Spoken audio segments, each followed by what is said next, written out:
ngi lay nuyu. waaw maa ngi lay fay di nuyu mbokku internautes yi di nuyu également mbokku éleveur Sénégal yëpp donc man la Abou Kane nekk président FENAFO fédération nationale des acteurs de la filière ovine bi ëmb association yi di yëngu si mbirum xar yëpp nekk tamit gérant bergerie Galoya fi ñu nekk nii di def opération tabaski waaw. mën nga ma ñëwal tuuti ci bergerie Galoya lan moo ko sabab kañ la juddu ak lan moo ko sabab exact lan mooy bergerie Galoya.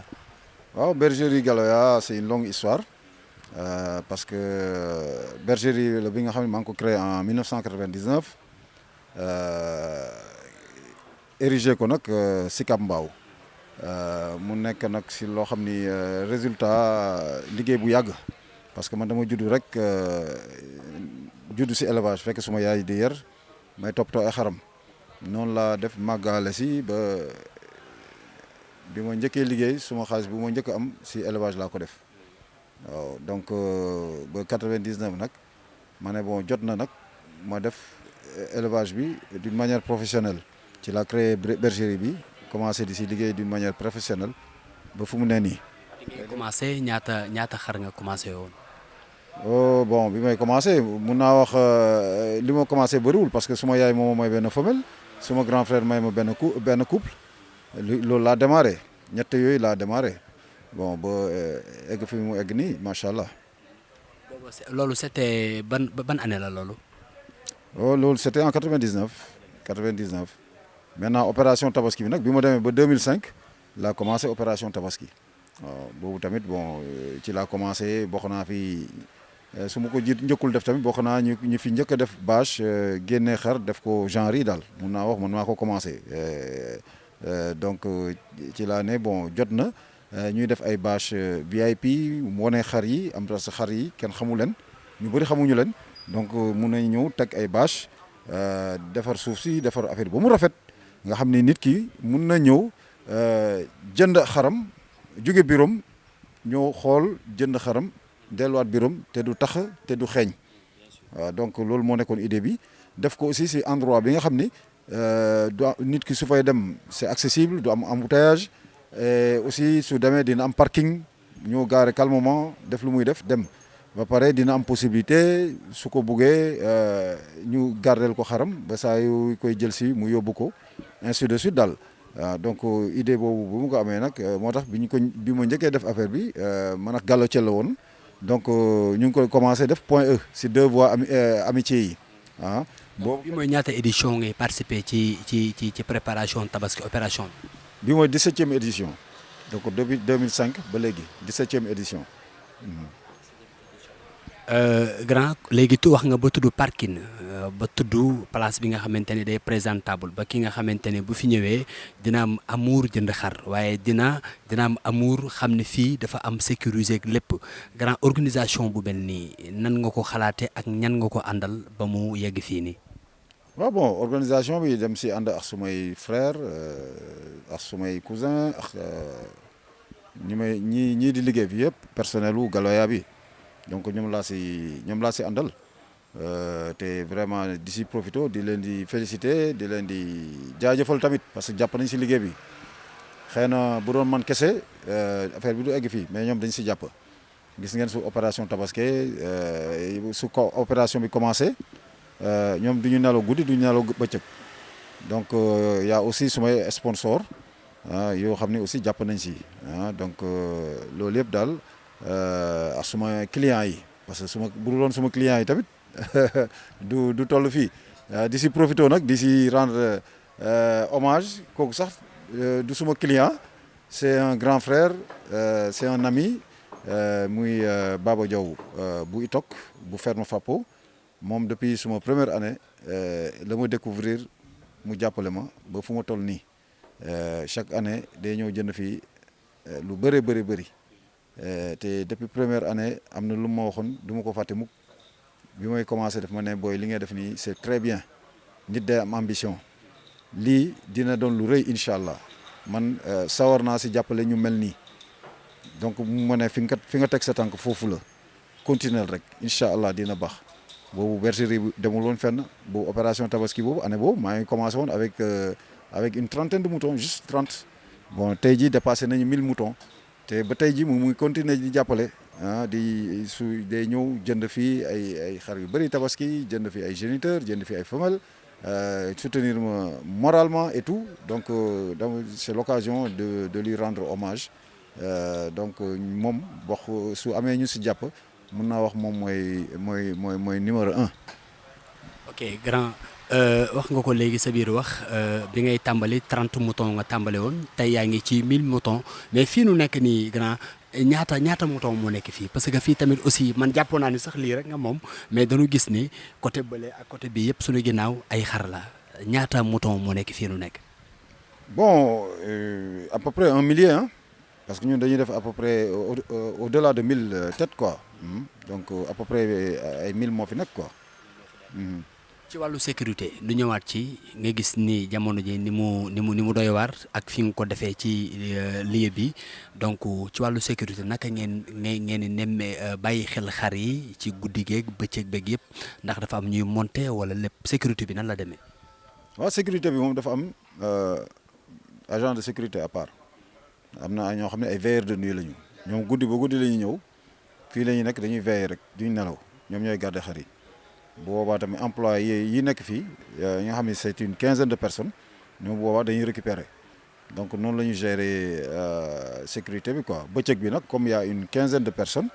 je pense que loolu c'est largement suffisant pour la sécurité parce que quinzaine de personnes bi su ñii di liggéey tamit ñii ñu ngi veiller voilà. donc yéen a ngi fii ba kañ ndax tabaski bi des na 14 jours wala ba 15 jours donc yéen a ngi fii ba après tabaski wala kañ ngeen di déménager wu aménager. waaw ñoo ngi fii ba veille tabaski ah en général bon veille tabaski lañ fiy jóge parce que ñun veille tabaski en général suñu yeewoo rek dañuy commencer nettoyer parce que ñun dañuy bëgg toujours suñu site bi ñu nekk. nuñ ko fekkee dañ du ma nee sax dañ koy bàyyi ni ñu ko fekkee mais dañ koy bàyyi ci anam yu gën yu ni ñu ko fekkee moo tax fu ñu mës a installé vraiment dañ ñu félicité fu mu mës a installé dañ ma félicité bi may installé 2 voies point E yi amitié gisee liggéey bu ma liggéey foofu dañ ma félicité les voisins directs parce que boobu les 2 voies amitié fi ñuy installé woon dépotoir d'ordures la woon ku am sa gravat sànni ko foofu mais ñun dañuy ñëw nettoyer ba mu set def fa suñuy suuf géej bu ñu paree tamit nettoyer ba mu set bi ñu jógee foofu tamit dem zone B c'est la même chose dañuy nekkoon derrière la perception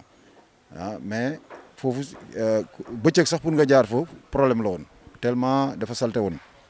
mais man bi ma ñëwee lépp laa nettoyer defar ko ba mu baax ba le percepteur en personne génn félicité ma fii tamit noonu laa ko bëgg a defee parce que fii Baobab ren lañ fi ñëw. parce que zone bi ñu doon nekk zone B foofu BRT bi daf fay jaar fii tamit bëgg naa su ma fi jógee suma voisin direct yi vraiment gis ci seen bopp looloo waral nag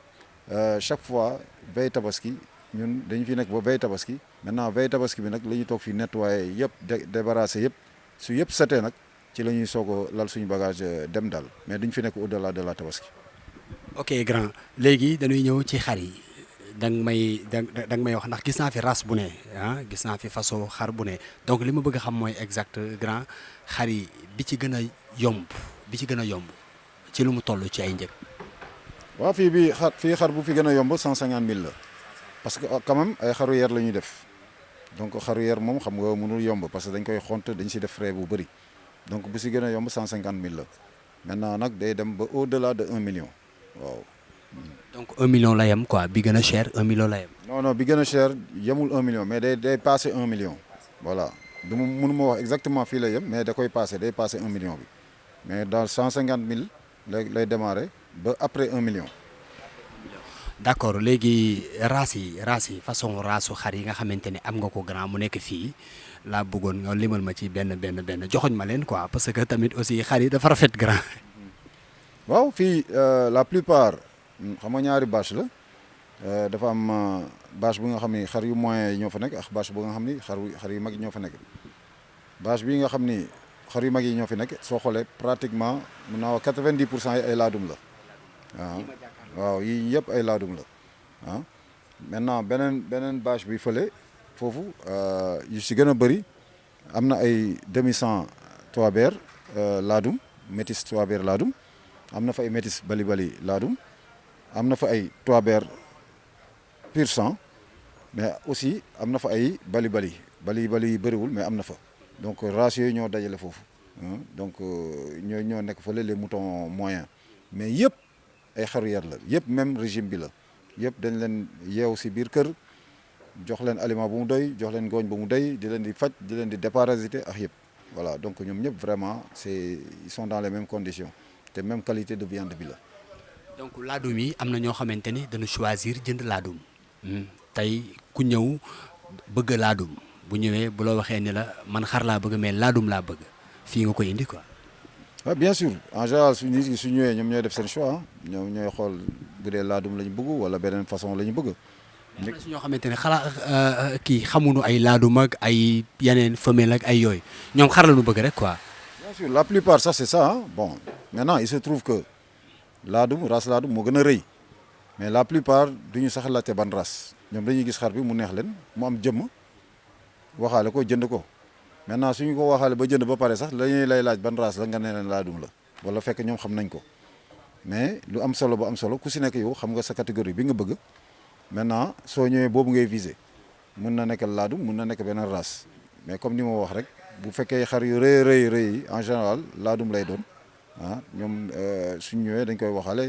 suñu paree nag ñu ne leen laadum la wala sax balaa ñuy waxaale sax ñu ne leen voilà pour wan leen valeur li ñu leen di jaay lan la ne leen bii race laadum la mais le plus important c'est pas la race en tant que telle mais le plus important mooy bi xar bi nan la toll deuxièmement nan la mel. ñaata mois la am. voilà nan la mel d'abord bind bi ndax suur na ndax suurul ndax kawe na ndax yaatu na nan la mel aussi si côté rafetaayam pelage bi robe bi béjjën yi genn bi et tout ça mais également âge bi su jëmm bi passé ñu xool âge bi parce que aussi quoi qu'on puisse dire xar bu la gën a nekk xale muy laadum di beneen race xar bu la gën a nekk xale moo la gën a moom la yàppam gën a nooy waaw yàpp bu gën a nooy moom nooyaay yàpp moom si âge bi la dépendre muy laadum di pël-pël di beneen race donc loolu aussi parfois di nga gis client yoo xam ne dañ lay laaj ndax xar bi ban âge la am ce qui fait que ñoom am na ñoo xam ne loolu moo leen soxal am na yoo xam ni dañuy na duuf rek am na yoo xam ne na rëy rek am na ñoo xam ne nag dañu xool esthétique bi rafetaay bi robe bi am na ñoo xam dañ leen ne benn melo kese donc loolu yëpp daal ku ko bëgg da nga ko fi fekk leneen lii mooy aussi exposé nañ fi ay xar yi nga xam ni ay géniteurs la ay jeunes mâles ak ay femelles yi nga xam ne pour ñi nga xam ni dañu bëgg élever parce que di nga gis nit ku ñëw fii rek gis xar yi rek il a envie d'élever boobaa dañu nañ ko proposer femelles yi ak jeunes mâles yi pour que mu jënd ko su demee mu yar. yooyu ñaata lay jar est-ce que du yéem a jàkkaarloo. donc yooyu ñoo nekk na le donc yooyu prix yi aajuwul fenn day varier yooyu tamit day varier de 1 million à au-delà de 2 millions muy mâle di femelle yi donc ñaata weer la ñuy am. donc yooyu yu si gën a tuuti peut-être fii yi ma indi fii ay 7 mois la ñu am waaw en moyenne 7 mois la ñu am waaw donc yooyu ñoo fi nekk c'est des jeunes mâles et des agnelles yi nga xam ni ay tëng yi nga xam ni mën nañ tëbu voilà. beneen bi mooy yii nu jàkkaarlool grand yu mag yi nu gis nii seen ay mois ci lan ñaata la toll. non yu mag yi bëri na am na si yoo xam ni yu si gën a tuuti âge 1 an la ñu am na yu am 1 an et demi am na yu am 2 ans am na ñu fi gën a âgé 4 ans la ñu am mais su ñu amee comme laadum yi ñoom comme dañ leen di yeewu quelque part dañ leen di dugal quelque part di leen di engraisser ak yooyu donc seen yàpp même su ñu amee 4 ans seen yàpp du dëgër. voilà donc entre daal 1 an ak 4 ans xar yu mag yi ci la ñu nekk daal.